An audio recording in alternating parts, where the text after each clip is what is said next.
آیت الله بروجردی که اینجا خوابیده، این مرد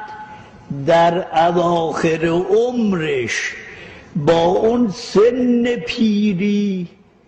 مطالعه میکرد دقیق ترین خطوط را،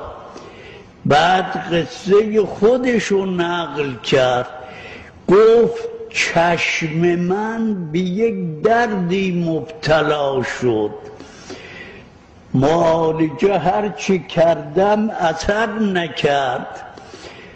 رفتم برای تشرف به عتبات، به بصره که رسیدم سوار قطار شدم. در اون جایی که من سوار بودم این زوار پیاده که قاصد زیارت سید الشهدا بودن سوار شدن، یکی از اینها خوابیده بود. من از اون گل بین انگشت‌های پای این شخص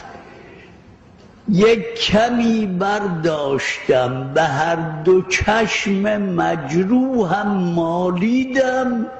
به مجرد این که اون گل رو مالیدم درد برطرف شد و تا این سال محتاج به عینک نشدم.